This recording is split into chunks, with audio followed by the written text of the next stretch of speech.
करने की जरूरत है। इतना बड़ा संघर्ष आप लोग कर रहे हैं, क्या हो सरकार सुनेगी आप लोग का बातें?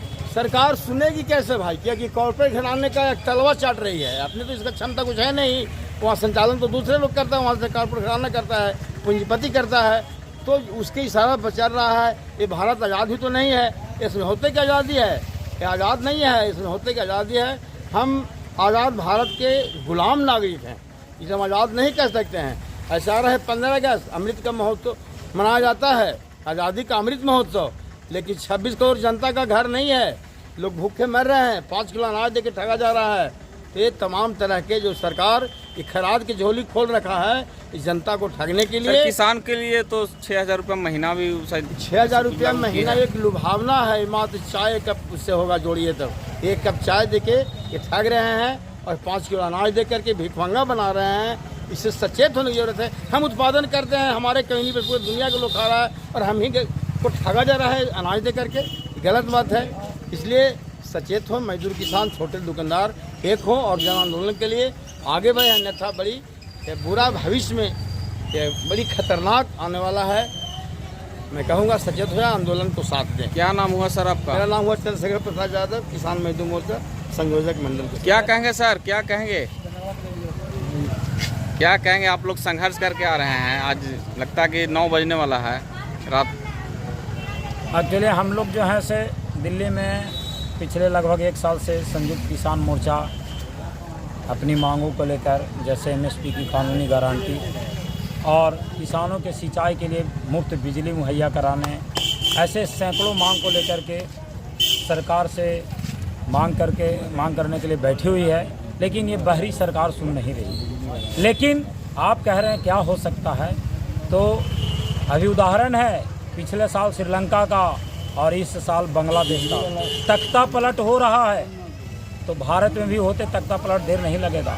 अभी कुछ दिन पहले देख रहे थे बिहार समेत पूरे भारत में जल संकट का बहुत खतरनाक जल संकट मंडरा रहा था, जिसको लेकर आंदोलन सारे लोग करने लगे। जो आंदोलन नहीं कर रहे थे, जो क्रांति नहीं कर रहे थे, वो भी कर रहे थे। इसका मतलब है ये क्रांति की सभी जनमानस में शुरुआत हो चुका है। आज नहीं तो कल तख्ता पलट होगा। ये जो कॉरपोरेटवादी सरकार है, जो पूंजीवादी सरकार है, जो कहती है एक और किसान को झूठे वादा करके और उनको दिन दुना रात चौगुना मुनाफा देती है, और किसानों को क्या कर रही है? सिंचाई के लिए पानी नहर की व्यवस्था नहीं है। अभी हमारे नज़दीक में गुरारू प्रखंड के क्षेत्र में सबसे बड़ी जलाशय परियोजना उत्तर कोयल नहर परियोजना जो है आज 74-75 साल से अधर में लटका हुआ, उस पर ये सरकार का कोई ध्यान नहीं है। कहने का 70 की योजना है, 54 साल से अधर में लटका हुआ। कहने का मतलब है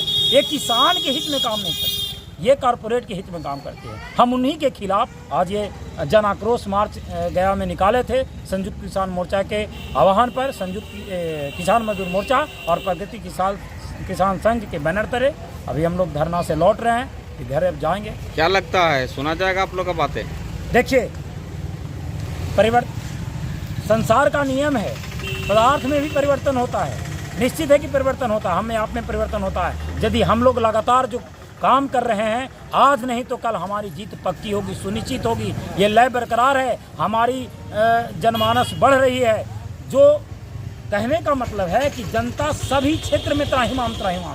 आज हम देख रहे हैं गुरारू बाजार हो, चाहे हमारा बरोरा बाजार हो या गया बाजार हो, ये जो दुकानदार भाई हैं, जितना इनको मुनाफा होना चाहिए क्या उनको हो रहा है? किसान है, किसान को जितना अनाज का मूल्य मिल रहा है वो भी रो रहे हैं, वो भी बेरोजगारी, भुखमरी, गरीबी, वो भी दंश से झेल रहे हैं। और अगर ऐसा गरीबी कहाँ है सर? 5 किलो अनाज दे रही है केंद्र सरकार, विकसित भारत देश बना रहे हैं मोदी सरकार, गरीबी कहाँ है सर? स्मार्ट सिटी बना रहे हैं मोदी सरकार। अच्छा, मैंने 5 किलो राशन दे करके अमीर बनाना चाहते हैं मोदी सरकार।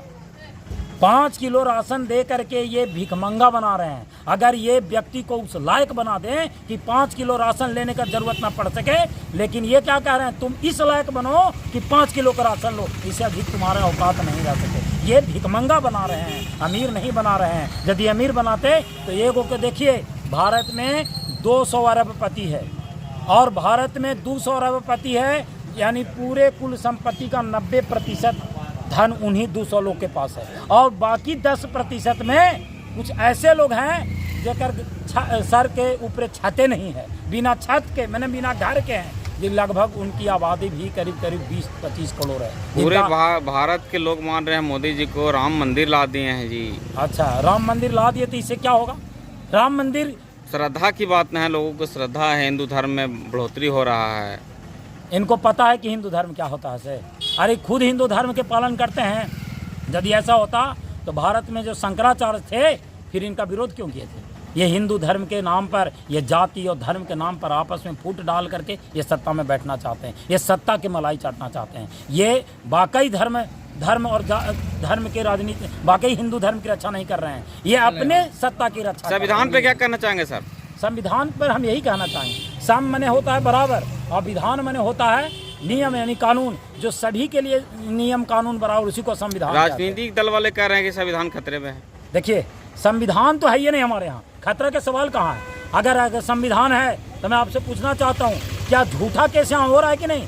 किसके तहत हो रहा है? इसी संविधान कानून के तहत। जो व्यक्ति कुछ भी नहीं जानता है, कुछ भी उसको किसी प्रकार की गलती नहीं किया है, उसके ऊपर इसी संविधान कानून के तहत झूठा जबरन फंसा दिया जा रहा है। अगर संविधान वास्तविकता अगर कहा जाए तो मैं सरकार से कहता हूँ, या न्यायपालिका से कहता हूँ, विधायिका से कहता हूँ और ये कार्यपालिका से भी कहता हूँ, आप पत्रकारिता से भी कहता हूँ कि अगर संविधान की खतरा की बात करते हैं तो संविधान में एक कानून जरूर जोड़ दें। वह कानून जोड़ें नार्को टेस्ट। यदि कोई व्यक्ति किसी के ऊपर झूठा केस करता है तो उसको नीचे लिखा है कि आपको अगर इस केस में नार्को टेस्ट होगा तो आप क्या इसके लिए तैयार हैं?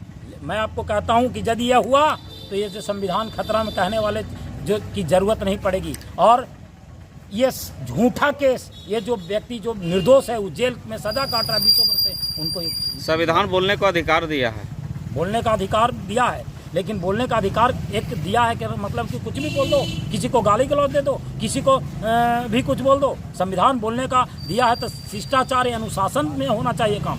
अनुशासन ही आज़ादी है। क्या यह संविधान हमें आज़ादी देती है? एक और गरीब, एक और अमीर। आप देख रहे हैं हमारे यहाँ की जनता स्मार्ट मीटर के लिए कितना दंश झेल रही है। ओकरा खाला 5 जो व्यक्ति 80 करोड़ 5 किलो के लिए लाइन में लगेगा, वो स्मार्ट मीटर के रिचार्ज देगा? यह संविधान के कारण ही हुआ है। यह संविधान खतरा में, संविधान है ये नहीं भारत में भैया। हम तो कहते हैं संविधान है ये। संविधान को मानते हैं या नहीं? हम सुन लीजिए, बात बताते हैं। संविधान जिस व्यक्ति ने भारत में लिखा, डॉक्टर बाबा भीमराव अम्बेडकर, जिन्होंने स्वयं कहा 1953 में आंध्र प्रदेश बिल पर बहस करते हुए कहा कि यदि मैं व्यक्ति हूँ संविधान लिखने वाला तो मैं ये भी कह सकता हूँ कि सबसे पहला व्यक्ति रहूँगा जो इस संविधान को जलाऊंगा। लेकिन उनका ये सपना पूरा नहीं हुआ। लेकिन उन्हीं के मित्र पेरियार ने 1957 में संविधान को जलाया। 10,000 समर्थकों के साथ में 3,000 लोगों को गिरफ्तारी हुई। आखिर क्यों?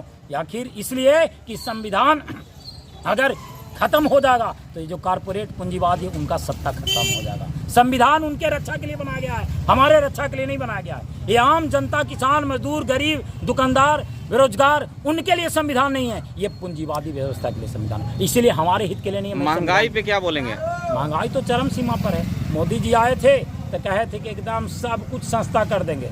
300-400 रुपये वाला गैस सिलेंडर कहाँ पहुँच गया आज 1100 रुपये सिलेंडर। तो लोगों को पैसा भी तो कमा रहे हैं, उस हिसाब से महंगा क्यों? कहाँ पैसा कमा रहे? कहे थे कि 2 करोड़ हम रोजगार देंगे। क्या करोड़ दे रहे हैं साल में? कहते साल में 2 करोड़ देंगे। और जो काला धन है उसको ला करके सबके बैंक खाता में 15-15 लाख रुपया देंगे। प्रत्यक्ष है। रोजगार के नाम पर बेरोजगार। जितना सरकारी कंपनी में सरकार नौकरी देती थी सब सरकारी कंपनी निजीकरण हो गया। सब निजीकरण, कोल खदान निजीकरण, रेल निजीकरण, गेल गैस अथॉरिटी ऑफ लिमिटेड निजीकरण, ये जो बिजली हम लोग जला रहे हैं ये भी निजीकरण हो गया। उसी का देन है स्मार्ट मीटर। तेल अभी देख रहे हैं ना, पिछले 2 महीना पहले एयरटेल और जियो का दाम कितना बढ़ गया। तो महंगाई घट कहाँ रहा है? प्रत्यक्ष है। जो 249 में रिचार्ज होता था पहले आया फ्री। ना सर, लोग जो पैसा कमा रहे हैं उसके प्रति पैसा कमा कहाँ रहे हैं? रोजगार है कहाँ? पहले सर 300 रुपया मजदूरी था, अब 600 हो गया है। बस इतना मानिए मोटा नहीं, नए से पुनः गुलाम हो रहे हैं। एक तो गुलामी से आज़ादी हुए थे नहीं, और दूसरे WTO के जब से 91 में आया यहाँ दंगल प्रस्ताव, और भूतपूर्व प्रधानमंत्री पी.वी. नरसिम्हा राव नहीं रहे, वो यहाँ हस्ताक्षर किए थे और भारत में आमंत्रण किया था WTO को, जिसके तहत 40,000 कंपनी उतर चुके हैं देश के अंदर। और उस कंपनी का शिकार सारे लोग हो रहे हैं। यही देन है क्या? हर घर में कला है, कोई आदमी शांत नहीं है, नीचे से लेकर ऊपर तक है। ना आप कह रहे हैं कि पैसा लोग कमा रहे हैं, तो 80 करोड़ 5 किलो राशन कैसे लेकर चल जा रहा है? जब पैसे कमा रहा था तब 5 किलो राशन लेने की आवश्यकता कैसे पड़ गई? वो भी 1-2 करोड़ नहीं, 80 करोड़ के 143 करोड़ में 80 करोड़ लोग ये 5 किलो के राशन लेने जा रहे हैं और आप कह रहे हैं पैसे कमा रहे हैं। अरे भाई उसके पास पैसे में रहता तो चबलवा ले जाता। ये झूठा बात है, ये किसानों मजदूरों के साथ झूठ बोलते हैं, झूठा वादा करते हैं और इस झूठा वादा करके सत्ता के मलाई चाट रहे हैं और निजीकरण का सपोर्ट करते हैं। परिचय दीजिए। संतोष गिरी, किसान मजदूर मोर्चा सदस्य। महाराज